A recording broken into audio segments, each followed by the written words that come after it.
Hi viewers, welcome to கைப்பக்குவம். இன்றைக்கி நாம் மட்டன் பிளட் ஃப்ரை எப்படி செய்கிறதுன்னு பார்ப்போம். வாங்க வீடியோக்குள்ளே போகலாம். மட்டன் பிளட் ஃப்ரை செய்ய தேவையான பொருட்கள்: மட்டன் பிளட். நான் டிஸ்பிளேயில் தெரிகிற கப் அளவுக்கு 3 வாங்கியிருக்கேன். உங்கள் தேவைக்கேற்ப நீங்கள் வாங்கிக்கோங்க. கொஞ்சம் மஞ்சத்தூள்,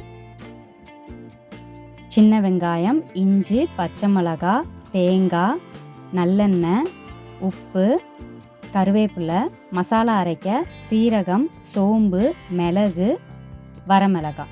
இந்த எல்லா பொருளையும் எடுத்து வச்சுக்கோங்க. ரத்தத்தை நல்லா சுத்தம் பண்ணதுக்கப்புறம் அதை வேக வைக்கணும். அடுப்பில் வச்சு அதில் கொஞ்சம் மஞ்சத்தூள் சேர்த்துக்கோங்க, கொஞ்சம் எண்ணெய் விட்டுக்கோங்க. இது நல்லா அந்த சூட்லேயே வெந்து வரும். ரத்தம் வெந்ததுக்கப்புறம் அதோட கலரும் மாறிடும். இப்போ கலர் மாறிடுச்சு. இதை எடுத்து நம்ம தனியாக வச்சுக்கலாம். ஒரு சின்ன எண்ணெய் சட்டியை வச்சு அதில் வரமிளகாய் சேர்த்துக்கோங்க, 1 ஸ்பூன் சோம்பு, 1/4 ஸ்பூன் சீரகம், 1/4 ஸ்பூன் மிளகு. இது 4ஐயும் நல்லா ட்ரை ரோஸ்ட் பண்ணி எடுத்துக்கோங்க. இதை நல்லா அரைச்சிக்கோங்க. இதுதான் நம்ம ரத்த பொரியலோட மசாலா. இப்போ ஒரு சின்ன எண்ணெய் சட்டியில் திருகி வச்சுருக்க தேங்காவை விட்டு நல்லா ட்ரை ரோஸ்ட் பண்ணி எடுத்துக்கோங்க. இது அரைக்க தேவையில்லை. இப்போ நம்ம தாளிக்க போகிறோம். ஒரு மண் சட்டியை வச்சு சூடானதும் அதில் நல்லெண்ணெய் விட்டுக்கோங்க. நல்லெண்ணெய் நல்லா சூடாகணும். இதில் கொஞ்சம் சோம்பு போட்டுக்கோங்க. சோம்பு நல்லா எண்ணெயிலேயே பொரியட்டும்.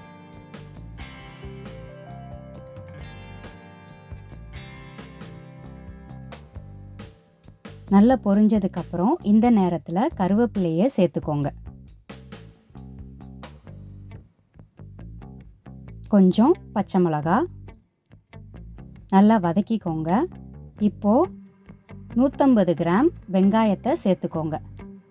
நான் 3 கப் ரத்தம் வாங்கியிருக்கனால 150 கிராம் சின்ன வெங்காயம் எடுத்திருக்கேன்.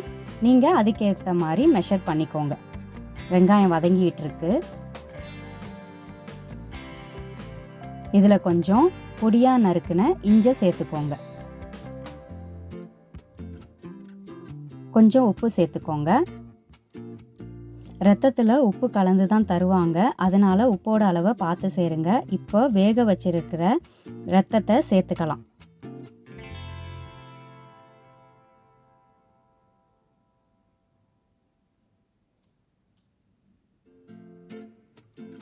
இப்போ இதை நல்லா கலந்து விட்டுக்கோங்க. ரத்தத்தில் இருக்கிற தண்ணியெல்லாம் வத்தட்டும்.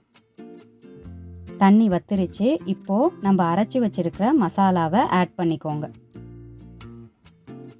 மசாலாவை நல்லா அந்த ரத்தத்தில் படிகிறபடி ஃபுல்லாகவே நல்லா கிளறி விட்டுக்கோங்க. தண்ணியோட அளவு இன்னும் குறையணும். நல்லா குறையட்டும்.